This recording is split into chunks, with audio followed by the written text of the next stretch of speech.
Selamat pagi. Saat ini saya akan melanjutkan membaca kitab Yesaya, yaitu dari Yesaya 47. Keruntuhan Babel. Turunlah dan duduklah di atas debu, hai anak dara, putri Babel. Duduklah di tanah dengan tidak bertahta, hai putri Kasdim, sebab engkau tidak akan disebutkan lagi manis dan genit. Ambillah batu kilangan dan gilinglah tepung. Bukalah kerudungmu, angkatlah sarungmu, singkapkanlah paha, seberangilah sungai-sungai. Biarlah auratmu tersingkap dan aibmu kelihatan. Aku akan mengadakan pembalasan dan tidak menyayangkan seorang pun. Kata penebus kami, Tuhan semesta alam namanya, yang Maha Kudus, Allah Israel. Duduklah dengan berdiam diri dan masuklah ke dalam gelap, hai putri Kasdim, sebab engkau tidak akan disebutkan lagi ratu atas kerajaan-kerajaan. Aku tadinya murka terhadap umatku, menajiskan milik pusakaku dan menyerahkannya ke dalam tanganmu. Dan engkau tidak menaruh belas kasihan kepada mereka, bahkan sangat memberatkan kukmu kepada orang yang tua. Katamu tadinya, untuk selama-lamanya aku tetap menjadi ratu, sedang engkau tidak menyadari dan tidak memikirkan kesudahan semuanya itu. Oleh sebab itu, dengarlah ini, hai orang yang hidup bermanja-manja, yang duduk-duduk dengan tenang, yang berkata dalam hatimu, tiada yang lain di sampingku. Aku tidak akan jadi janda dan tidak akan menjadi punah. Kedua hal itu akan menimpa engkau dalam sekejap mata, pada satu hari juga. Kepunahan dan kejandaan dengan sepenuhnya akan menimpa engkau, sekalipun banyak sihirmu dan sangat kuat manteramu. Engkau tadinya merasa aman dalam kejahatanmu, katamu, tiada yang melihat aku. Kebijaksanaanmu dan pengetahuanmu itulah yang menyesatkan engkau, sehingga engkau berkata dalam hatimu, tiada yang lain di sampingku. Tetapi malapetaka akan menimpa engkau. Engkau tidak tahu mempergunakan jampimu terhadapnya. Bencana akan jatuh atasmu. Engkau tidak sanggup menampilkan dengan mempersembahkan korban. Kebinasaan akan menimpa engkau dengan sekonyong-konyong yang tidak terduga olehmu. Bertahan sajalah dengan segala manteramu dan sihirmu yang banyak itu, yang telah kau repotkan dari sejak kecilmu. Mungkin engkau sanggup mendatangkan bantuan, mungkin engkau dapat menimbulkan ketakutan. Engkau telah payah karena banyaknya nasihat. Biarlah tampil dan menyelamatkan engkau orang-orang yang meneliti segala penjuru langit, yang menilik bintang-bintang, dan yang pada setiap bulan baru memberitahukan apa yang akan terjadi atasmu. Sesungguhnya mereka sebagai jerami yang dibakar api. Mereka tidak dapat melepaskan nyawanya dari kuasa nyala api. Api itu bukan bara api untuk memanaskan diri, bukan api untuk berdiam. Demikianlah faedahnya bagimu dari tukang-tukang jampi itu, yang telah kau repotkan dari sejak kecilmu. Masing-masing mereka terhuyung-huyung ke segala jurusan. Tidak ada yang dapat menyelamatkan engkau. Saya lanjutkan membaca Yesaya 48. Tuhan menciptakan masa depan yang baru. Dengarlah firman ini, hai kaum keturunan Yakub, yang menyebutkan dirinya dengan nama Israel dan yang adalah keturunan Yehuda, yang bersumpah demi nama Tuhan dan mengakui Allah Israel, tetapi bukan dengan sungguh-sungguh dan dengan tulus hati. Bahkan mereka menyebutkan dirinya menurut kota kudus, dan mereka bertopang kepada Allah Israel. Tuhan semesta alam namanya. Firman Tuhan. Hal-hal yang terjadi di masa yang lampau telah kuberitahukan dari sejak dahulu. Aku telah mengucapkannya dan telah mengabarkannya. Kemudian dengan sekonyong-konyong aku melaksanakannya juga, dan semuanya itu sudah menjadi kenyataan. Oleh karena aku tahu bahwa engkau tegar tengkuk, keras kepala, dan berkepala batu, maka aku memberitahukannya kepadamu dari sejak dahulu, sebelum hal itu menjadi kenyataan. Aku mengabarkannya kepadamu, supaya jangan engkau berkata, berhalaku yang melakukannya, patung pahatanku dan patung tuanganku yang memerintahkannya. Engkau telah mendengar semuanya itu, dan sekarang engkau harus melihatnya. Tidakkah kamu sendiri mau mengakuinya? Aku mengabarkan kepadamu hal-hal yang baru dari sejak sekarang, dan hal-hal yang tersimpan yang belum kau ketahui. Baru sekarang hal-hal itu diciptakan, dan bukan dari sejak dahulu. Dan sebelumnya engkau tidak mendengarnya, supaya jangan engkau berkata, memang aku telah mengetahuinya.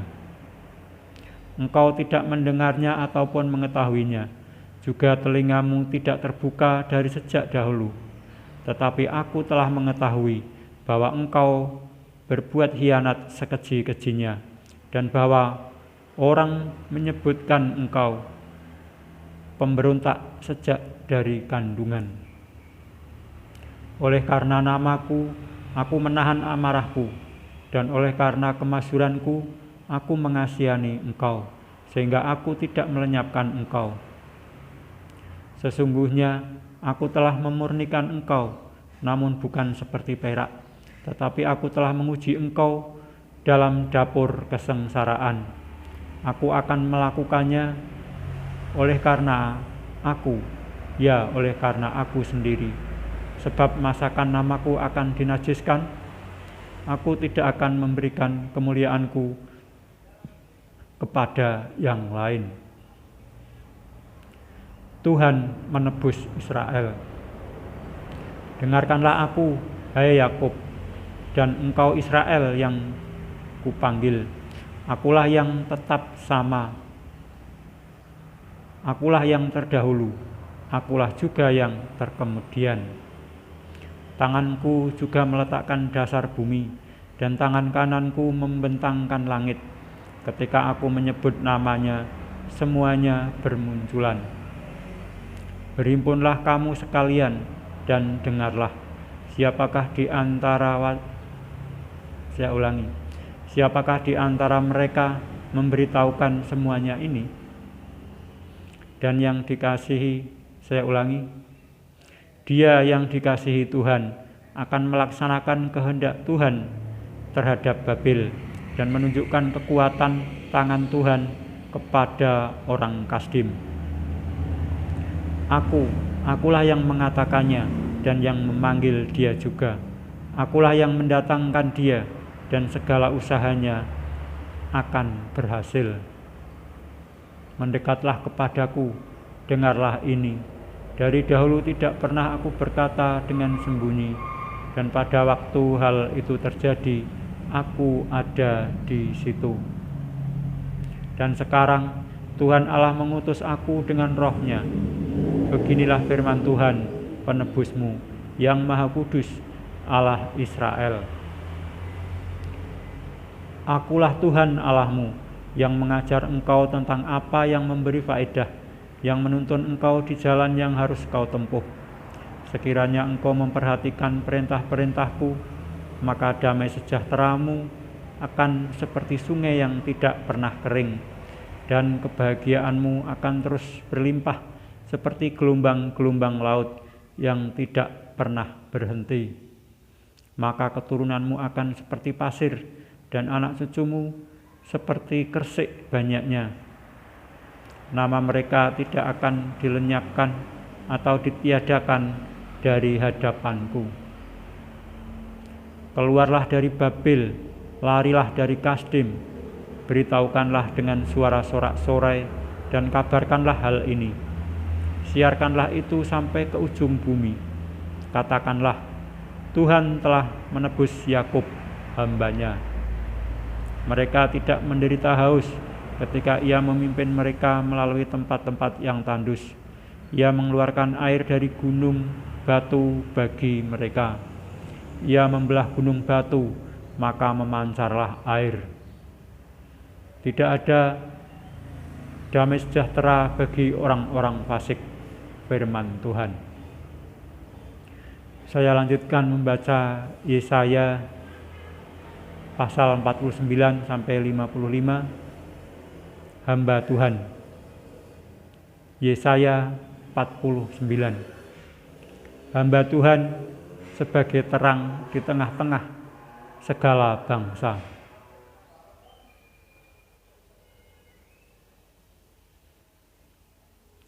Dengarkanlah aku, hai pulau-pulau, perhatikanlah, hai bangsa-bangsa yang jauh.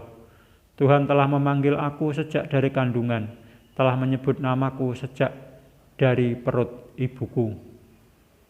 Ia telah membuat mulutku sebagai pedang yang tajam dan membuat aku berlindung dalam naungan tangannya. Ia telah membuat aku menjadi anak panah yang runcing dan menyembunyikan aku dalam tabung panahnya. Ia berfirman kepadaku, Engkau adalah hambaku Israel, dan olehmu aku akan menyatakan keagunganku. Tetapi aku berkata, aku telah bersusah-susah dengan percuma, dan telah menghabiskan kekuatanku dengan sia-sia dan tak berguna. Namun hakku terjamin pada Tuhan, dan upahku pada Allahku. Maka sekarang firman Tuhan yang membentuk aku sejak dari kandungan untuk menjadi hamba-Nya, untuk mengembalikan Yakub kepadanya, dan supaya Israel dikumpulkan kepadanya, maka aku dipermuliakan di mata Tuhan. Dan Allahku menjadi kekuatanku, firman-Nya. Terlalu sedikit bagimu hanya untuk menjadi hambaku, untuk menegakkan suku-suku Yakub, dan untuk mengembalikan orang-orang Israel yang masih terpelihara. Tetapi aku akan membuat engkau menjadi terang bagi bangsa-bangsa, supaya keselamatan yang daripadaku sampai ke ujung bumi. Beginilah firman Tuhan, penebus Israel, Allah-Nya yang Maha Kudus, kepada Dia yang dihinakan orang, kepada Dia yang dijijikkan bangsa-bangsa, kepada hamba penguasa-penguasa. Raja-raja akan melihat perbuatanku, lalu bangkit memberi hormat, dan pembesar-pembesar akan sujud menyembah, oleh karena Tuhan yang setia, oleh karena yang Maha Kudus, Allah Israel yang memilih engkau. Sion dipulihkan. Beginilah firman Tuhan, pada waktu aku berkenan, aku akan menjawab engkau, dan pada hari aku menyelamatkan, aku akan menolong engkau. Aku telah membentuk dan memberi engkau menjadi perjanjian bagi umat manusia, untuk membangunkan bumi kembali, dan untuk membagi-bagikan tanah pusaka yang sudah sunyi sepi, untuk mengatakan kepada orang-orang yang terkurung, keluarlah. Pada orang-orang yang ada di dalam gelap, tampailah. Di sepanjang jalan mereka seperti domba yang tidak pernah kekurangan rumput, dan di segala bukit gundul pun tersedia rumput bagi mereka. Mereka tidak menjadi lapar atau haus, angin hangat dan terik matahari tidak akan menimpa mereka, sebab penyayang mereka akan memimpin mereka dan akan menuntun mereka ke dekat sumber-sumber air. Aku akan membuat segala gunungku menjadi jalan, dan segala jalan rayaku akan kuratakan.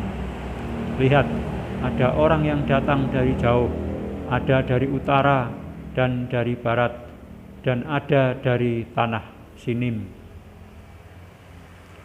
Bersorak-sorailah, hai langit, bersorak-soraklah, hai bumi, dan bergembiralah dengan sorak-sorai, hai gunung-gunung. Sebab Tuhan menghibur umat-Nya dan menyayangi orang-orangnya yang tertindas. Sion berkata, Tuhan telah meninggalkan aku, dan Tuhanku telah melupakan aku. Dapatkah seorang perempuan melupakan bayinya, sehingga ia tidak menyayangi anak dari kandungannya? Sekalipun dia melupakannya, aku tidak akan melupakan engkau.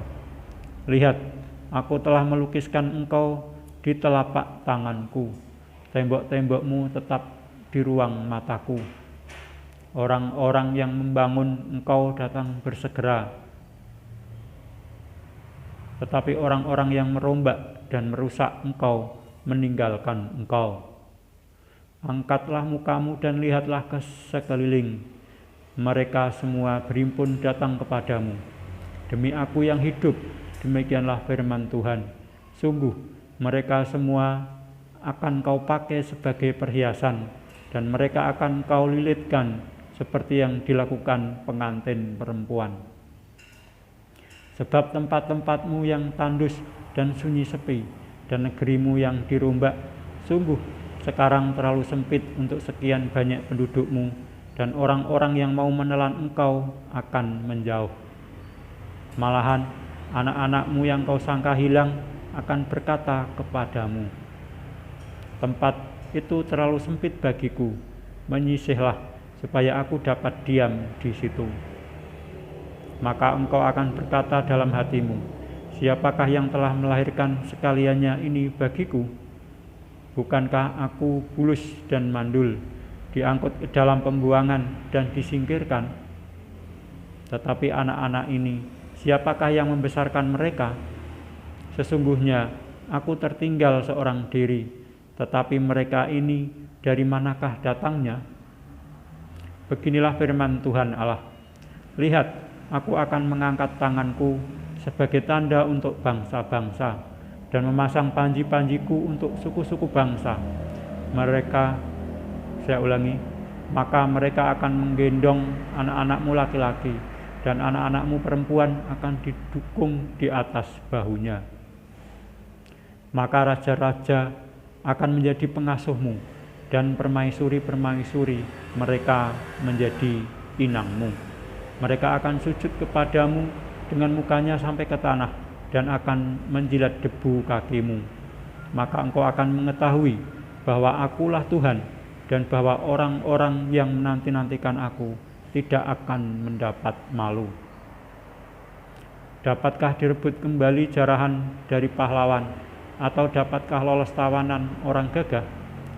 Sungguh, beginilah firman Tuhan, tawanan pahlawan pun dapat direbut kembali, dan jarahan orang gagah dapat lolos. Sebab aku sendiri akan melawan orang yang melawan engkau, dan aku sendiri akan menyelamatkan anak-anakmu. Aku akan memaksa orang-orang yang menindas engkau memakan dagingnya sendiri, dan mereka akan mabuk minum darahnya sendiri, seperti orang mabuk minum anggur baru, supaya seluruh umat manusia mengetahui bahwa aku, Tuhan, adalah juru selamatmu dan penebusmu, yang maha kuat, Allah Yakub. Demikianlah saya telah membaca Yesaya sampai dengan Yesaya yang ke-49, dan saya akan melanjutkan membaca Yesaya yang ke-50 pada kesempatan berikutnya. Sekian, terima kasih.